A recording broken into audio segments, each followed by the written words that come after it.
En 1847, un cirujano mató a 3 personas en una sola operación. Al paciente, a su asistente y a un espectador que murió de un infarto al ver la escena. Tasa de mortalidad, 300%. El único caso registrado en la historia de la medicina. Y lo más perturbador es que ese cirujano, Robert Liston, era considerado el mejor de su época. Cada vez que hoy entras a un quirófano, te duermes tranquilamente y despiertas sin recordar nada. Pero hace apenas 170 años, la realidad era muy diferente. Un cirujano rápido no era un lujo. Era la diferencia entre vivir y morir. En los próximos minutos vas a entender exactamente cómo se sentía estar en una mesa de operaciones en 1850. Sin anestesia. Sin higiene.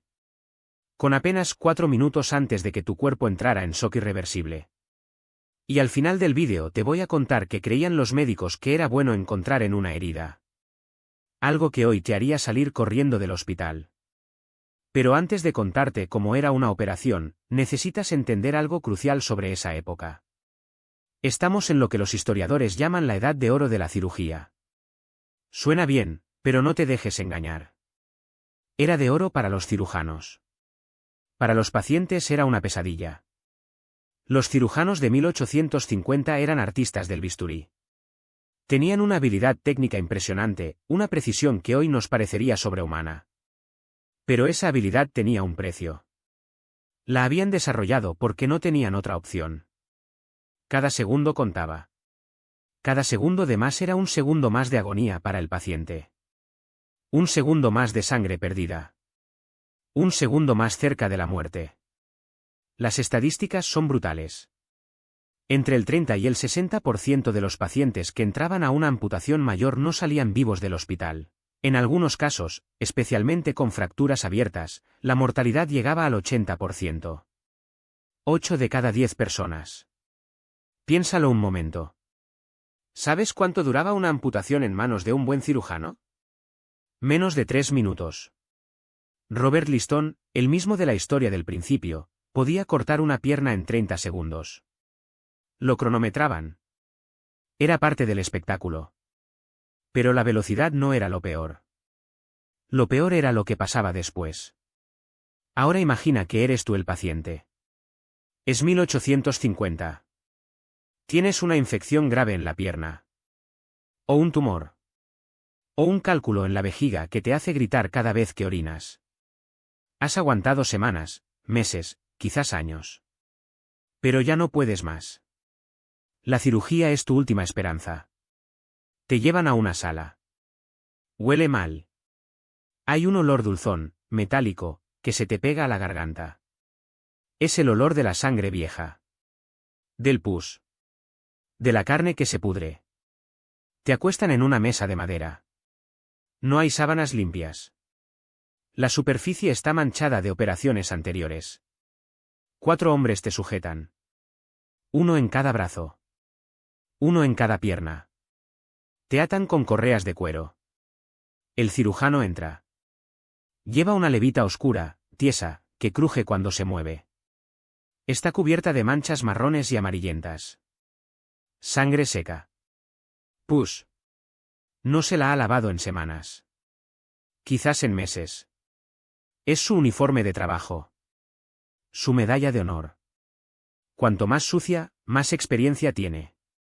Saca sus instrumentos de un estuche de madera. ¿Sierras? Cuchillos. Pinzas. Tampoco están limpios.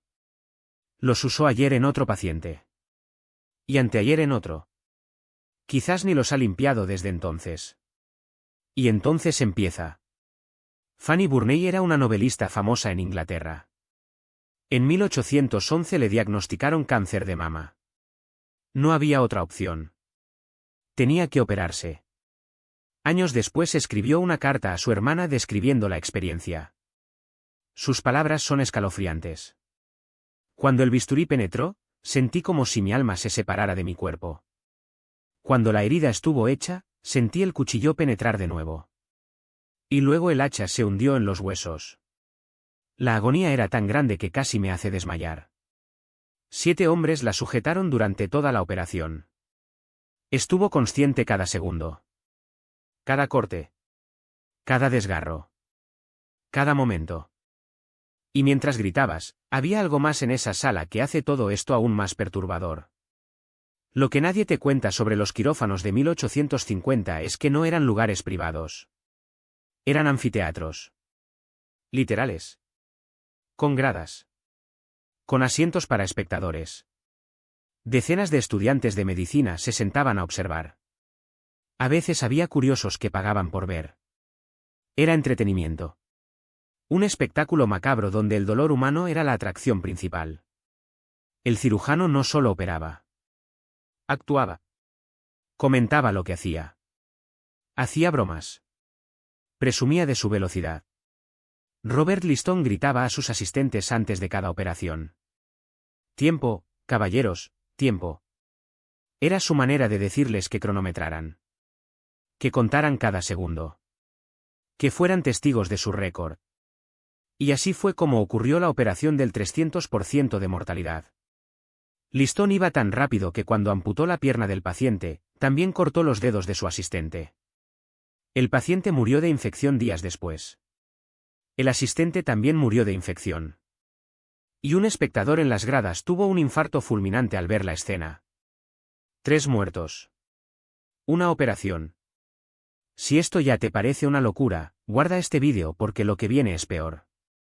¿Recuerdas la levita sucia del cirujano? Ese abrigo manchado de sangre y pus que nunca se lavaba. No era negligencia. Era orgullo. Un cirujano con la levita limpia era un cirujano sin experiencia. Sin pacientes. Sin prestigio. La suciedad era una insignia de honor. Pero hay algo todavía más perturbador que la suciedad visible. Aquí viene lo que realmente mataba a los pacientes. No era el dolor. No era la hemorragia. No era siquiera la brutalidad del procedimiento. Era algo invisible. En 1850 nadie sabía que existían los gérmenes. La teoría predominante era la de los miasmas. Los médicos creían que las enfermedades venían del mal aire. De los olores putrefactos. De la atmósfera corrupta. Por eso no se lavaban las manos. Por eso no limpiaban los instrumentos. Por eso operaban con las ventanas cerradas, pensando que así protegían al paciente del aire viciado de la calle. El resultado era devastador. Prácticamente el 100% de las heridas quirúrgicas se infectaban. 100%. Todas. Un cirujano podía realizar la operación perfecta. Rápida. Precisa. Sin complicaciones. Y aún así el paciente moría una semana después, consumido por la fiebre, con la herida supurando pus verdoso. Y aquí viene lo que te prometí al principio. Lo que los médicos creían que era bueno encontrar en una herida. Se llamaba pus laudable. Pus digno de alabanza. Los médicos de 1850 veían el pus en una herida y se alegraban.